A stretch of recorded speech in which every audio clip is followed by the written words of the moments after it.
Hi viewers, welcome to our channel. ప్రస్తుతం మనతో పాటు సీనియర్ జర్నలిస్ట్ భరద్వాజ్ గారు ఉన్నారు. వారితో ఒకసారి మాట్లాడదాం. సార్ నమస్కారం. సార్ నమస్తే సార్, రాజమౌళి గారు అండ్ మహేష్ బాబు గారు వీళ్ళిద్దరిది ఒక సినిమా రాబోతుంది. సో అఫీషియల్ అనౌన్స్మెంట్ ఇవ్వకపోయినా వాళ్ళైతే డిసైడ్ చేసేసారు, రాజమౌళి గారు మహేష్ బాబు గారితో ఆ సినిమా ఉంటుందని చెప్పేసి. అయితే రీసెంట్ టైమ్స్లో మన ఈ సినిమా గురించి ఒక వార్త చక్కలు కొడుతుంది సార్ సోషల్ మీడియాలో. అదేంటంటే ఈ సినిమా బడ్జెట్ దాదాపు 1000 కోట్లకు పైనే ఉంటుంది అని చెప్తున్నారు.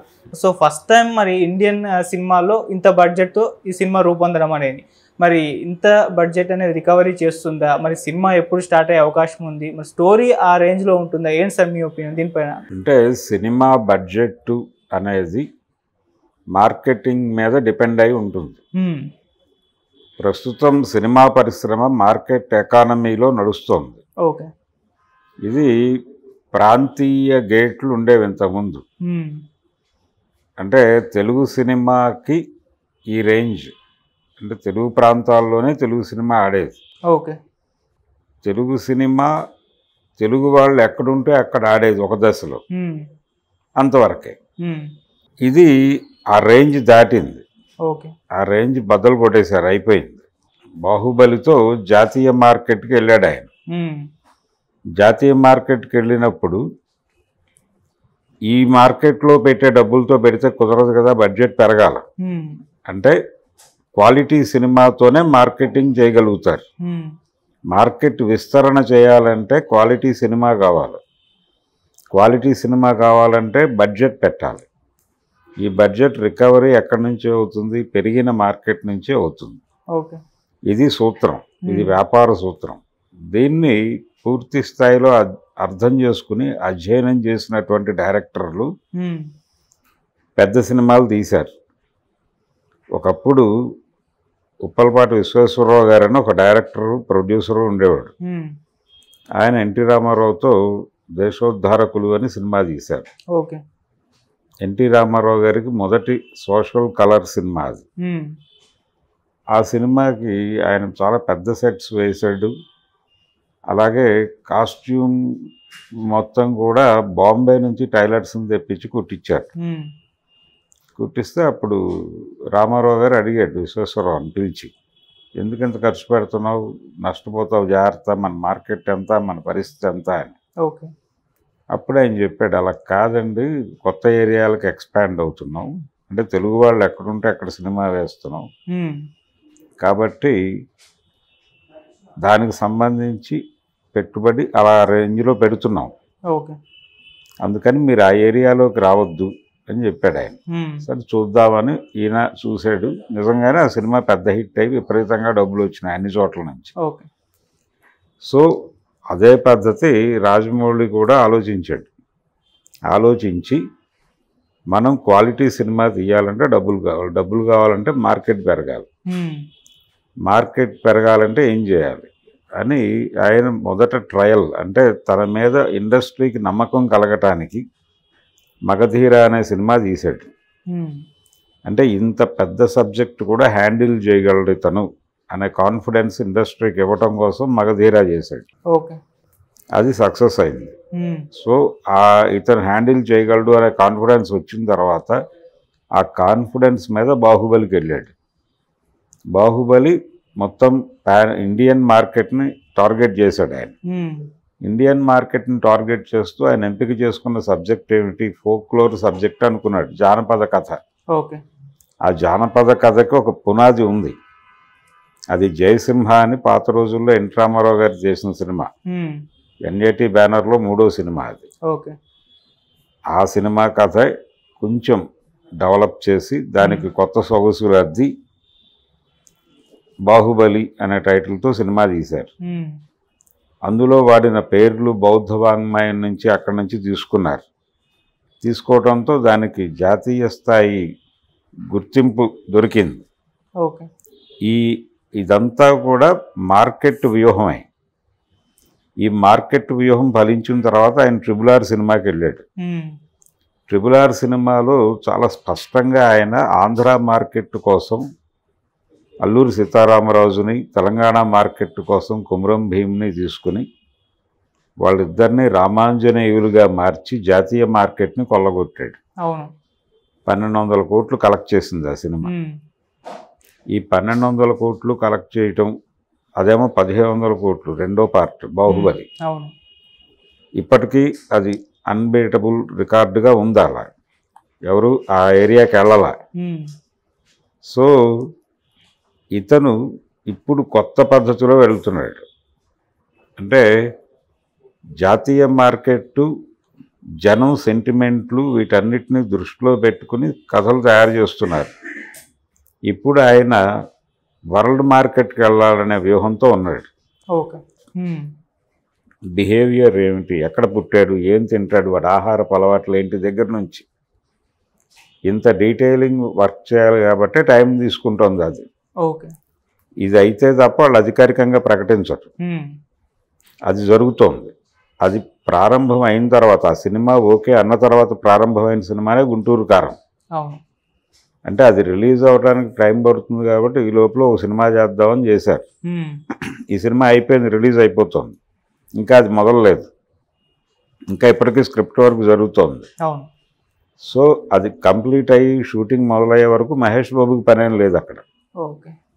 వాళ్ళ పని మొత్తం కంప్లీట్ అయ్యి అన్ని విధాలుగాను వాళ్ళు రెడీ అనటానికి ఇంకా టైం పడుతుంది. ఇంకొక 5-6 నెలలు పట్టినా తప్పులేదు. ఓకే. కాబట్టి అంటే కేవీ రెడ్డి గారు ఒక మాట చెప్పేవాడు, సినిమా పేపర్ మీద మొత్తం వచ్చేయటమే సినిమా తీయటం, స్క్రిప్ట్ కంప్లీట్ అయిపోతే సినిమా తీయటం అనేది చాలా చిన్న పార్ట్, స్క్రిప్టే ప్రధానము అని చెప్పేవాడు ఆయన. స్క్రిప్టు, ప్లానింగు, ప్రొడక్షన్ ఎలా జరగాలి అనే దానికి సంబంధించిన వ్యూహం, ఇవి కంప్లీట్ అయిపోతే సినిమా తీయటం అనేది, సెట్లోకి వెళ్ళి సినిమా తీయటం అనేది చిన్న పార్ట్. ఇది ముందు రెడీగా చేతిలో ఉంటే అనేది వీళ్ళ అభిప్రాయం. ఓకే. అది రెడీ అవ్వటానికి డెఫినెట్గా టైం పడుతుంది. అది ఎందుకంటే అది ఇంటర్నేషనల్ మార్కెట్ని ఏం చేస్తున్నారు కాబట్టి ఆ లెవెల్లో దాని తాలూకా డిజైనింగ్ ఉంటుంది, బడ్జెట్ కూడా ఆ లెవెల్లోనే ఉంటుంది. 1000 కోట్లు అని ఇప్పుడు అంటున్నారు కానీ వాస్తవంగా 1500 కోట్లు అనే మాట వచ్చింది మొదట. అవును. 1500 కోట్లు అంటే బాహుబలి కలెక్షన్స్, బాహుబలి అన్బీటబుల్ రికార్డుగా ఉన్నటువంటి ఏదైతే ఉందో 1500 కోట్లు, ఆ 1500 కోట్లని బడ్జెట్గా పెట్టి సినిమా తీస్తే ఇది ఎన్ని వేల కోట్లు కలెక్ట్ చేయాలి, ఏ కాన్ఫిడెన్స్తో డబ్బులు పెడుతున్నారు. 1000 కోట్లైనా కావచ్చు. అవును. 1000 కోట్లైనా ఎందుకు పెడుతున్నారు, ఏ కాన్ఫిడెన్స్తో పెడుతున్నారు అంటే మార్కెట్, వరల్డ్ మార్కెట్ ఉంది కాబట్టి, అంటే ప్రపంచంలో అన్ని భాషల్లోకి అన్ని ప్రాంతాల్లోకి ఈ సినిమాని పంప్ చేస్తారు. సో ప్రతి ప్రాంతంలోనూ అమ్ముతారు. ప్రతి ప్రాంతంలో అమ్మటంతో పాటు ఆ ప్రాంతాల్లో ఉన్నటువంటి వివిధ మాధ్యమాల్లో కూడా అమ్ముతారు. ఓకే. చాలా పెద్ద వ్యాపారం చేయబోతున్నారు వీళ్ళు. దీంతోపాటు ప్లాట్ఫామ్స్ పెరిగినాయి. ఈ ప్లాట్ఫామ్స్ అన్నిటి మీద ఇదివరకు రోజుల్లో సినిమాకి డబ్బులు రావటం అంటే బుకింగ్లో నుంచి టికెట్ కొంటే వచ్చిన డబ్బులు. ఇప్పుడు ఆ పరిస్థితి కాదు. థియేట్రికల్ రైట్స్ వేరు, సినిమా ప్రీ రిలీజ్ ఈవెంట్స్ దగ్గర నుంచి రైట్స్ అమ్ముకుని డబ్బులు సంపాదిస్తున్నారు. అక్కడి నుంచి మొదలవుతుంది. మొదలైన తర్వాత సినిమా తయారైన తర్వాత థియేట్రికల్ రైట్స్ అమ్ముతున్నారు, డబ్బింగ్ రైట్స్ అమ్ముతున్నారు అనేక ప్రాంతాలకు సంబంధించి. దీంతో పాటు శాటిలైట్ రైట్స్ అమ్ముతున్నారు, అప్ కంట్రీ ఛానల్స్కి డబ్బింగ్ రైట్స్ అమ్ముతున్నారు, ఓటీటీ హక్కులు అమ్ముతున్నారు, ఇలా డిజిటల్ హక్కులు అమ్ముతున్నారు. ఇలా 100 రకాల వ్యాపారాలు చేస్తున్నారు సినిమా మీద. క్రేజ్ ఉన్న సినిమాకి ఈ అన్ని వ్యాపారాలు వర్కౌట్ అవుతాయి. ఓకే. సో థియేటర్కల్గాను ప్రపంచవ్యాప్తంగా రిలీజ్ అవుతుంది. ప్రపంచవ్యాప్తంగా రిలీజ్ అంటే కేవలం తెలుగు వాళ్ళు ఉన్న ప్రాంతాలు కాదు, అన్ని చోట్ల సాధారణ సినిమాలాగానే రిలీజ్ అవుతుంది. అది ఒక ఇంగ్లీషు సినిమాలాగా రిలీజ్ అవుతుంది. ఓకే. ఉదాహరణకు ఫ్రెంచ్ లాంగ్వేజ్లో సినిమా పంప్ అవుతుంది. అక్కడ వాళ్ళు చూస్తారు, అది ఫ్రెంచ్ సినిమాగానే చూస్తారు అక్కడ. సో ఎక్కడ ప్రతి మార్కెట్లోనూ ఆ సినిమా ప్రెజెన్స్ ఉంటుంది. ప్రెజెన్స్ అక్రాస్ గ్లోబ్, అది ప్రెజెన్స్ అక్రాస్ గ్లోబ్ సినిమా కాబట్టి అన్ని చోట్ల నుంచి డబ్బులు వస్తాయి, అన్ని చోట్ల అమ్ముతారు సినిమాని. సో ఇంత విస్తృతమైన మార్కెట్ చేయాలంటే దాని క్వాలిటీ హై లెవెల్లో ఉండాలి కదా. అవును. అందుకని ఆ బడ్జెట్ పెడితే తప్ప వర్కౌట్ అవ్వదు. ఓకే. అందుకని వాళ్ళు టెంటేటివ్గా 1000-1500 అంటున్నారు, కానీ ఆ రేంజ్లో తీస్తారు. ఆ రేంజ్లోనే అమ్మకాలు ఉంటాయి. ఆ రేంజ్లో అమ్మకాలు ఉంటాయి. రిటర్న్స్ కూడా ఆయా ప్రాంతాలకు వస్తాయి. ఒక్కరే కొంటలేదు కదా. అది గతంలో ఒక సినిమా తీస్తే ఆ సినిమాకి సంబంధించిన బడ్జెట్ వేసుకుని డిస్ట్రిబ్యూటర్ దగ్గరికి వెళ్తే వీళ్ళు వేసిన బడ్జెట్ ఓకే అనుకుంటే వాళ్ళు దానిలో సగం డబ్బులు ఇచ్చేవాళ్ళు, మిగిలిన డబ్బులు వీళ్ళు వేసుకుని సినిమాలు తీసేవాళ్ళు. లేకపోతే కొంచెం ఫైనాన్స్ తెచ్చుకుని, అది కూడా వాళ్ళ దగ్గరే తెచ్చుకుని చేసేవాళ్ళు. ఈ సినిమా రిలీజ్ వాళ్ళకి అప్పచెప్పేవాళ్ళు. వాళ్ళు రిలీజ్ చేసిన తర్వాత ముందు వచ్చిన డబ్బులు జమ వేసుకుని ఓవర్ఫ్లో ప్రొడ్యూసర్కి ఇచ్చేవాళ్ళు. 5 ఏళ్ళు కాంట్రాక్ట్ రాసుకునేవాళ్ళు. 5 ఏళ్ళు వాడు ఆ సినిమా మీద పిక్కోవచ్చు ఎంత కావాలంటే అంత. ఈ పద్ధతి వ్యాపారం కాదు ఇప్పుడు. ఒకసారి రిలీజ్ అయ్యి ఒకసారి విడుదలైతే సినిమా అంతే, క్లోజ్. ఓకే. కానీ అగ్రిమెంట్లు పాత పద్ధతిలోనే ఉంటాయి 5 ఏళ్ళు అని. అది జస్ట్ నామినల్ మాత్రమే. కాబట్టి ఇంత పెద్ద మార్కెట్లోకి, అంటే గ్లోబల్ మార్కెట్లోకి ఎంటర్ అవుతున్నాడు కాబట్టి అంత డబ్బులు పెడుతున్నాడు, అంత రిటర్న్స్ ఉంటాయని నమ్ముతున్నారు వాళ్ళు. ఇప్పుడు అవతార్కి ఎంత పెట్టారు, ఎంత వచ్చింది అనేది చూస్తే అది RRRకి బాహుబలికి వీటిని మించి ఉంటుంది డెఫినెట్గా.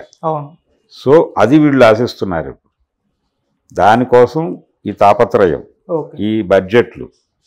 అంటే ఒకటే సూత్రం, వ్యాపార సూత్రం ఏంటంటే మీరు ఒక క్వాలిటీ సినిమా తీయాలంటే డబ్బులు పెట్టాలి.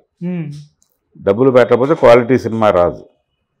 డబ్బులు పెట్టాలంటే ఆ పెట్టిన డబ్బులు రిటర్న్స్ ఎలా వస్తాయి, ఎక్కడి నుంచి వస్తాయి అంటే మార్కెట్ నుంచి తెచ్చుకోవాలి. అంటే మీ మార్కెట్ సైజ్ ఎంత, తెలుగు మార్కెట్ సైజ్ ఎంతే, ఇంత సైజు మార్కెట్లో అంత డబ్బులు ఎలా పెడతారు అంటే మార్కెట్ పెంచుకోవాలి. ఓకే. తమిళ సినిమా ఈ పని ఎప్పుడో చేసింది. శంకర్, మణిరత్నం లాంటి వాళ్ళు సౌత్ మార్కెట్ని టార్గెట్ చేసే సినిమాలు తీసేవాళ్ళు. వాళ్ళ సినిమాలు క్వాలిటీతో ఉండేవి, డబ్బులు ఎక్కువ ఖర్చు పెట్టేవాళ్ళు. ఇప్పుడు భారతీయుడు పార్ట్ 1కి ఆయన చాలా డబ్బులు ఖర్చు పెట్టాడు కదా. ఈ మాయా మత్స్యేంద్ర ఇలాంటి విచిత్రమైన పాటలన్నీ పెట్టి, అంటే సినిమాని అద్భుత రసంలో నడపటం అనేది శంకర్ టెక్నిక్. అద్భుత రసంలో నడపాలంటే డబ్బులు ఖర్చు పెట్టాలి. రిటర్న్స్ ఎక్కడి నుంచి సౌత్ ఇండియా మార్కెట్ టార్గెట్ చేసేవాడు ఆయన. ఇక్కడ ఉన్నటువంటి 6 రాష్ట్రాలు టార్గెట్ చేసి సినిమా తీసేవాడు. ఇప్పుడు వీళ్ళు ఇంతకు మించి వెళ్ళారు, జాతీయ మార్కెట్కి వెళ్ళారు. ఇప్పుడు ఇంటర్నేషనల్ మార్కెట్కి వెళ్తున్నారు. దాన్ని బట్టి ఆ రేంజ్లో బడ్జెట్ ఉంటుంది, ఆ రేంజ్లోనే రిటర్న్స్ కూడా ఉంటాయి.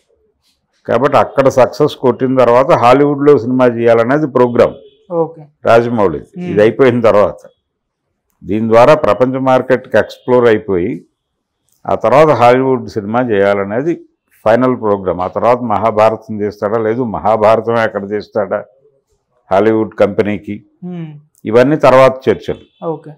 దాన్ని సిరీస్గా తీస్తాను అంటున్నాడు ఆయన, రకరకాల భాగాలుగా తీస్తాను అంటున్నాడు. అది కూడా డిజైన్ జరుగుతోంది. ఏదేమైనా తెలుగు సినిమాని ప్రపంచ స్థాయికి తీసుకువెళ్ళటంలో కంటెంట్ ఎలా ఉన్నప్పటికీ రాజమౌళిది సంపూర్ణమైనటువంటి అవగాహనతో జరుపుతున్న ప్రయాణం. ఆయనకు పూర్తి క్లారిటీ ఉంది మార్కెట్ మీద. మార్కెట్ మీద విపరీతమైన స్టడీ చేసి ఉన్నాడు ఆయన. ఇది టోటల్గా ఆయన తీయబోతున్న మహేష్ బాబు సినిమాకి 1000 కోట్ల బడ్జెట్ కాదు, 1500 వరకు పెట్టే అవకాశం ఉంది. రిటర్న్స్ మీద వాళ్ళకి అంటే పూర్తి స్థాయి నమ్మకం ఉంది, కాన్ఫిడెన్స్ ఉంది. ఆ కాన్ఫిడెన్స్తోనే పెడుతున్నారు. ఇది గేమే, జూదమే. కానీ గెలుస్తామనే నమ్మకంతో ఆడుతున్న జూదం అది. గెలిచే అవకాశం ఉంది. గెలుపు కోసం ఏం చేయాలో అదంతా కసరత్తు చేస్తున్నారు. అందుకే టైం టేకింగ్. ఇది మహేష్ బాబు రాజమౌళి సినిమా నేపథ్యం. Okay sir, thank you so much sir. Thank you.